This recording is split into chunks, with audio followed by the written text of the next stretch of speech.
Hello friends, जैसा कि पिछले चैप्टर में हमने देखा था कि गिज़लिन ने सारे मॉन्स्टर पेड़ों को जलाकर राख कर दिया था, लेकिन वो मरे नहीं थे। चलने के बाद उन पेड़ों का असली स्वरूप बाहर आता है। तब गिज़लिन उठाता है अपनी तलवार और अपने साथियों को ऑर्डर देता है कि इन मॉन्स्टर पेड़ों को काट डालो। सबसे पहले गिज़लिन अपनी तलवार के साथ आगे बढ़ता है इन मॉन्स्टर्स पर हमला करने के लिए, लेकिन गॉर्डन और उसके साथी मर्सनरीज वो अभी भी बहुत ही ज्यादा डरे हुए हैं। तब गॉर्डन कहता है कि क्या ये चाहता है कि हम इतने बड़े राक्षसों पर हमला करें। तब उसके पीछे खड़े मर्सनरीज बोल रहे होते हैं कि क्या अगर हम वहां पर जाएंगे ना तो ये हमें तो कुचल डालेंगे, हम इन्हें कैसे मार सकते हैं। ये अभी भी बहुत ही ज्यादा डरे हुए थे। लेकिन तभी हम देखते हैं कि कोर अपनी तलवार के साथ आगे बढ़ता है, अपने सारे साथियों से बोलता है कि आगे बढ़ो, काट डालो इन्हें। और कोर सोच रहा होता है कि हाश, मुझे तो लगा था कि मैं खो बैठूंगा अपनी सरबेरिस मर्सनरीज का चार्ज, लेकिन मैं अभी भी ऑर्डर दे सकता हूँ। दोस्तों, गिज़लिन ने इसे अपना साथी बनाया है, ना कि गुलाम, इसीलिए कोर अभी भी अपने साथियों यानी कि सरबेरिस मर्सनरीज को ऑर्डर दे सकता है। कोर और उसके साथी तो टूट पड़ते हैं गिज़लिन के साथ इन राक्षसों को काट डालने के लिए। तब हम देखते हैं कि गॉर्डन और उसके पीछे खड़े मर्सनरीज अभी भी डरे हुए हैं कि हम करें या नहीं। इन लोगों के दिल में राक्षसी पेड़ों का डर बैठ गया है, क्योंकि वो इन्हें खाने वाले थे।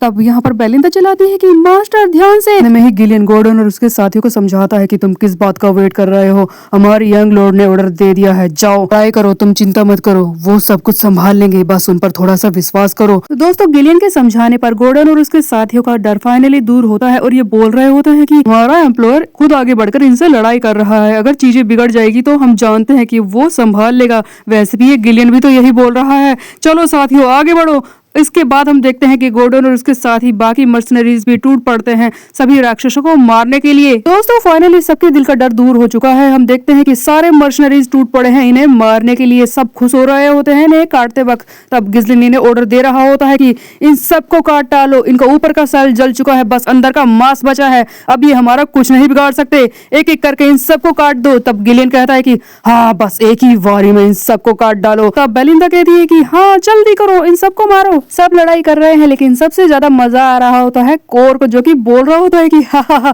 क्या बात है, ये तो बस बड़े साइज के कौवे हैं जिन्हें तो मैं ऐसे ही चीर फाड़ दूंगा। सारे मिलकर टूट पड़े हैं, अपने हथियारों से इन राक्षसों को काट रहे होते हैं। तब यहाँ पर गिज़लिन कहता है कि जब भी हम लड़ाई करते हैं तो हमारा हारने का सबसे बड़ा कारण होता है हमारा डर। अगर हमारे मन में किसी भी तरह की हिचक हो तो हम जीत नहीं सकते, और मेरा काम यही है उन सबके मन की हिचक को दूर करना, डर को दूर करना, जो कि मेरे पीछे यहाँ तक आए हैं, जो मेरे ऑर्डर्स को फॉलो कर रहे हैं। मैं इन सबको दिखाऊंगा कि सब कुछ हो सकता है, मैं असंभव को संभव बनाकर ही रहूंगा। हम देखते हैं कि गिज़लिन खुद आगे बढ़ता है, पूरी तेजी से इस राक्षस को बीचों बीच से काट डालता है अपनी तलवार से। दोस्तों, माहौल बहुत ही ज्यादा टेंस हो चुका है, लेकिन गिज़लिन को किसी तरह से इन लोगों को समझाना है। तब गॉर्डन और उसके साथी बोलते हैं कि हम लोगों ने इन्हें फाइनली मार दिया, हाँ, ऐसा लग रहा था कि हम तो हार जाएंगे। दोस्तों, सबने मिलकर इतने बड़े मॉन्स्टर को मार दिया है, लेकिन किसी को भी अपनी आंखों पर विश्वास नहीं हो रहा होता है। तब गिज़लिन इनसे बात करता है और कहता है कि सब लोग ध्यान दो मेरी तरफ, एक साथ रहना है सबको, और ये बात याद रख लो कि इस वक्त हम सिर्फ इस फॉरेस्ट ऑफ द बीस्ट के द्वार पर हैं।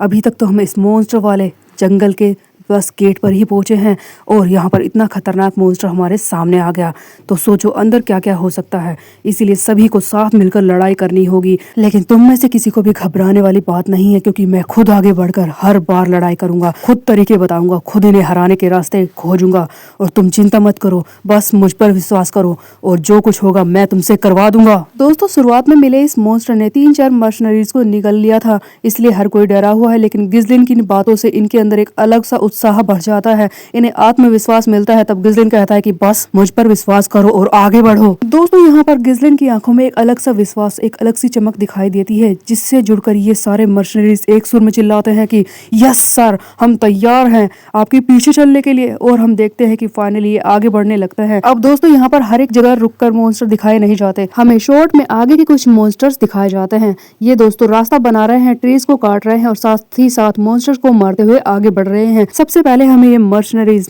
ऑर्क्स को मारते हुए दिखाई देते हैं। उसके बाद एक और मॉन्स्टर आता है जो कि उड़ रहा होता है, मर्सनरीज को परेशान कर रहा होता है, ये उसे मारते हैं। तीसरे नंबर पे आता है एक डायनासोर जैसा राक्षस, ये साइज में बहुत ही ज्यादा बड़ा होता है, जिसे देखकर कुछ मर्सनरीज डर भी जाते हैं और कहते हैं कि हाँ, ये कितना बड़ा है, अब इसे कैसे मारेंगे हैं। अरे यार, इतने सारे मॉन्स्टर लगातार आए जा रहे हैं, हम करें क्या। लेकिन तभी गिलियन और कोर लेते हैं चार्ज। हम देखते हैं कि कोर और गिलियन इसके पैरों को काट डालते हैं, और तब ऊपर से आकर गिज़लिन उछलते हुए इस मॉन्स्टर के ऊपर से वार करता है अपनी तलवार से, और इसे वहीं पर धराशायी धराशायी कर देता है। हर कोई हैरान रह जाता है कि 3 ही सेकंड में इन लोगों ने इतने बड़े मॉन्स्टर को मार दिया।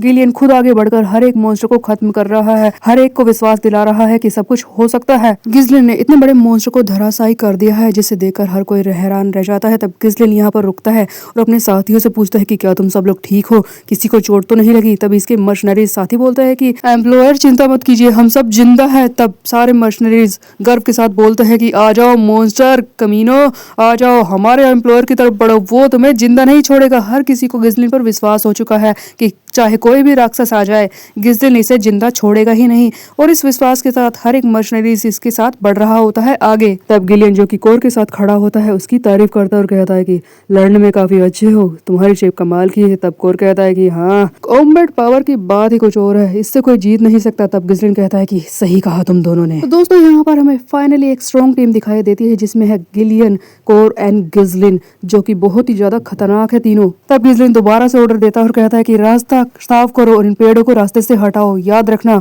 हमें किसी तरह से रास्ता बनाना है, हमें यहाँ से बाहर भी निकलना है, इस बात को भूलना मत। सारे मर्शनरीज फिर से इसके ऑर्डर को फॉलो करते हुए पेड़ काटना शुरू कर देते हैं और रास्ता बनाना भी शुरू कर देते हैं। तब हमें यहाँ पर एक मर्शनरी दिखाई देता है जो कि बोल रहा होता है कि यहाँ पर चल क्या रहा है, हम इस जंगल में कर क्या रहे हैं।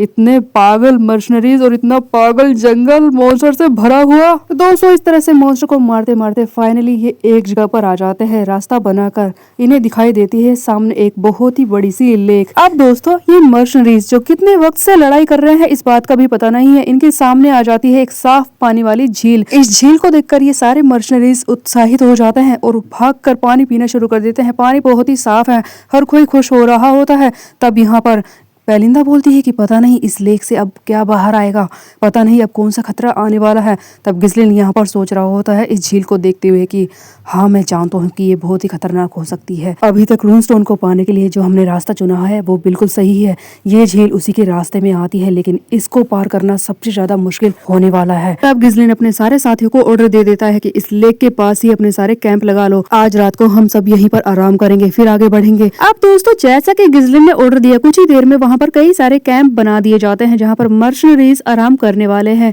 हमें एक जगह दिखाई जाती है जहाँ पर मर्शनरीज ने बीच में आग जला रखी है, उस पर एक हांडी लटका रखी होती है जिसमें ये खाना बना रहे होते हैं और इसके आसपास कई मर्शनरीज बैठे होते हैं और बात कर रहे होते हैं। तो वहीं पर खड़ा एक मर्शनरी बोलता है कि पता नहीं हम इतने खतरनाक जंगल में जा ही क्यों रहे हैं, ये तो बहुत ही बड़ी बेवकूफी है। तभी वहीं पर बैठा एक मर्शनरी कहता है कि हाँ सही कहा, बेवकूफी तो है ही, पता नहीं हमारे सामने क्या आ जाएगा, हमारी जान हमेशा खतरे में ही रहती है। तब तीसरा बोलता है कि हाँ, कौन सा राक्षस हमारे सामने आ जाए पता तो नहीं है, लेकिन पिछली 2 रात से तो कोई नहीं आया, चलो अच्छी बात है हमारी जान छूटी। तो दोस्तों इन लोगों के हिसाब से यहाँ पर आए हुए काफी दिन हो चुके हैं इस जंगल में, लेकिन अभी भी ये एंट्रेंस से थोड़े आगे ही बढ़े हैं, लेकिन पिछली 2 रात से किसी भी मॉन्स्टर ने इन पर हमला नहीं किया है। अब दोस्तों यहाँ पर हमें दूसरा कैंप दिखाया जाता है जहाँ पर हम देखते हैं कि गॉर्डन और उसके चमचे साथी बैठे होते हैं, बीच में वही आग जला रखी है, खाना बना रहे होते हैं और ये भी आपस में बात कर रहे होते हैं। गॉर्डन के सामने एक मर्शनरी खड़ा होता है जिससे ये बोल रहा होता है कि तूने क्या बोला कि हम चुपचाप यहाँ से वापस चले जाएं। तब इसका साथी मर्शनरी जिसकी आंख पर पट्टी लगी है वो बोलता है कि तू क्या बकवास कर रहा है, हम यहाँ से क्यों जाए, मैनस बताएगा।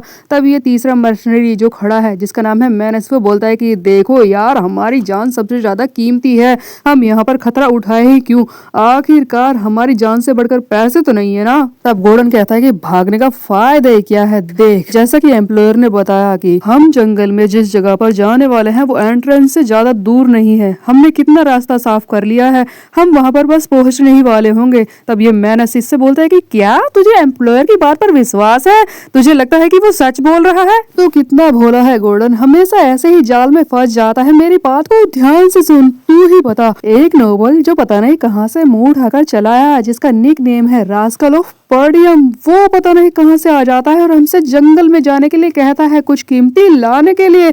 वो तो बस इस जंगल में एक बड़ी सी कामयाबी पाना चाहता है, अपनी ग्लोरी कमाना चाहता है। तुम उस जैसे एम्प्लॉयर की बात पर विश्वास करते हो, ये मैंने इन सबको भड़का रहा होता है यहाँ से भाग जाने के लिए, क्योंकि ये खुद बहुत ही ज्यादा डरा हुआ है। तब यहाँ पर वहाँ पे पट्टी लगा मशीनरी बोलता है कि देख, वैसे भी हमें एडवांस पेमेंट मिल चुकी है, एम्प्लॉयर जो भी हमें काम करने को बोलते हैं वो तो हमें करना ही पड़ता है ना। तब गॉर्डन खाना खाते हुए बोलता है कि सही कहा इसने, तुझे पता है एम्प्लॉयर ने हमारी कई बार जान बचाई है, ऐसा तो नहीं है कि किसी ने हमारी पहली बार मदद की है। तब मैंने इन्हें फिर से भड़काता और कहता है कि हाँ, मैं मानता हूँ कि एम्प्लॉयर ने अब तक हमें बचाया है, वो लड़ने में काफी अच्छा है, लेकिन ये तो लक भी हो सकता है ना कि वो अभी तक हमें बचाता हुआ आ रहा हो। एक बार बस वो एक बार हार गया तो हमारा क्या होगा? आखिरकार वो खुद भी तो एक इंसान ही है। हर कोई हम जैसे किराए के गुंडों को एक जैसा समझता है, हम जैसे मर्शनरीज को एक जैसा ट्रीट किया जाता है। जब भी देखियो उसकी जान खतरे में आएगी ना, वो हमें मांस के टुकड़े की तरह मुसीबत के सामने फेंक देगा और चुपचाप यहाँ से निकल जाएगा। सारे नोबल सेम होते हैं, वो हमारा बस इस्तेमाल कर रहा है, समझे तुम लोग? दोस्तों, ये मैनस पीक लेवल की कोशिश कर रहा होता है इन सबको भड़काने की। आखिरकार इसका प्लान कुछ अलग ही है। एक्चुअली मैनस बहुत ही ज्यादा डरा हुआ है, किसी तरह से यहाँ से निकलना चाहता है और सोच रहा होता है कि अगर मैं चुपचाप यहाँ से निकलूंगा, भागूंगा, तो हो सकता है कि रास्ते में मॉन्स्टर मिल जाए और मुझे कोई खा ले। लेकिन अगर मैं इन गधों को भी अपने साथ ले जाऊंगा तो इन्हें शिकार के रूप में उनके सामने फेंक दूंगा और निकल जाऊंगा। भाई साहब, ये मैनस तो बहुत ही ज्यादा चालबाज बंदा है, जो हर तरफ से अपना फायदा सोच रहा है, किसी तरह से यहाँ से निकलना चाहता है, जिसके लिए अपने साथियों को भी धोखा दे सकता है।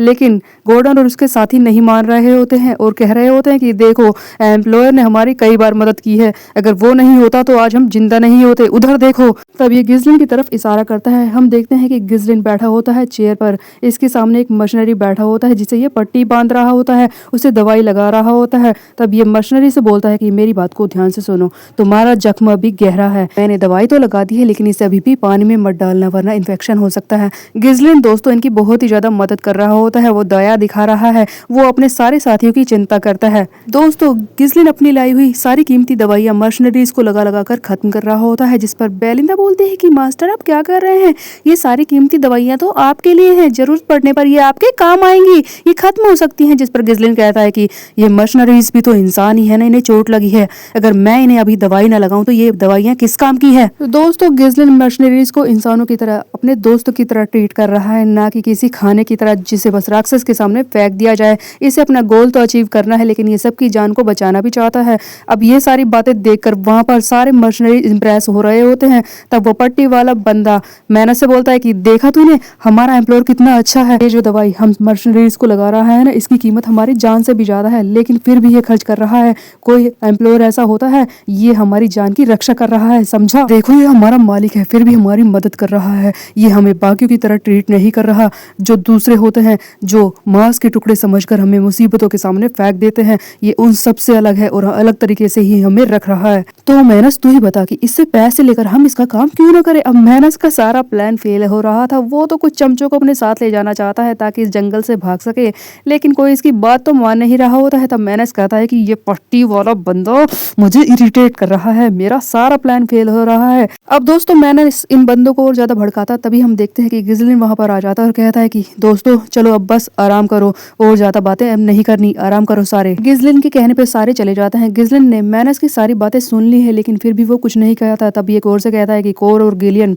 मेरे साथ आओ, कुछ बातें करनी है। इस पर कोर कहता है कि देखो ये क्या बकवास कर रहा था, मैं इसकी जीभ काट देता हूँ, इसे सबक तो सिखाना ही होगा। जिस पर गिजलिन कहता है कि तुम ध्यान से सुनो, अभी इससे भी ज्यादा जरूरी बातें हैं, वो कुछ नहीं कर पाएगा क्योंकि ये आसपास से राक्षसों से घिरा हुआ है, इसीलिए ये कुछ भी करने की हिम्मत नहीं करेगा, तुम दोनों मेरे साथ आओ बस। दोस्तों, बंदे के नाक कान सब खुले हैं, हर जगह पर इसकी नजर है, लेकिन गिजलिन हर किसी को बचाना चाहता है। तब गिजलिन अंदर चला जाता है और सबके साथ मीटिंग करने लगता है। ये कोर से पूछता है कि कितने लैंप बचे हैं, जिस पर कोर कहता है कि क्या लैंप, लेकिन उनके बारे में क्यों जानना चाहते हो, वैसे गिनती में बस 24 ही बचे हैं। दोस्तों, लालटेन को जलाकर लटका तो दिया गया है, लेकिन गिनती में बस वो 24 ही बचे हैं। जिस पर गिजलिन सोच रहा होता है कि जैसा कि मैंने सोचा ही था कि इनकी संख्या कम हो गई है लालटेन की, अब मुझे कुछ तो करना ही होगा। जैसा कि मॉन्स्टर जब हम अंदर घुसे थे जंगल में, दिन रात हमला कर रहे थे, लेकिन पिछली 2 रातों से उन्होंने रात में हमला नहीं किया, वो बस दिन में ही आ रहे थे। इसका मतलब और ज्यादा खतरा पड़ने वाला है। पिछले 2 दिनों से जो भी हमला हुआ था वो दिन के टाइम हो रहा था। तब गिजलिन यहाँ पर बताना चाहता है कि अब सबसे ज्यादा खतरा आने वाला है, जिस पर गिलियन कहता है कि हाँ, अब ये होगा कि सारे मॉन्स्टर रात में आएंगे, वो जो सबसे ज्यादा रात में खतरनाक हो जाते हैं। तब कोर ये देखकर हैरान हो जाता है और कहता है कि क्या ये सच बोल रहा है, जिस पर गिजलिन कहता है कि हाँ, इसने सही कहा। हम ऐसी जगह पर पहुंच चुके हैं जहां पर रात वाले मॉन्स्टर का सबसे ज्यादा इन्फ्लुएंस है, वो बहुत ही ज्यादा खतरनाक होते हैं। अब खतरा और ज्यादा बढ़ने वाला है। सो दोस्तों, गिजलिन किसी तरह से लड़ते लड़ते इस मॉन्स्टर वाले जंगल में आ तो गया है और रास्ता भी बना लिया है, लेकिन अब झील के पास बहुत ही खतरनाक मॉन्स्टर आने वाले हैं रात को। गिजलिन इसी बारे में बता रहा होता है। अब दोस्तों, ये मर्सनरीज किस तरह से मॉन्स्टर को मारेंगे ये हम देखेंगे नेक्स्ट चैप्टर में। तब तक मेरे चैनल को सब्सक्राइब कर ले, बेल के आइकन को कर दे प्रेस। फिर मिलते हैं, बाय बाय दोस्तों।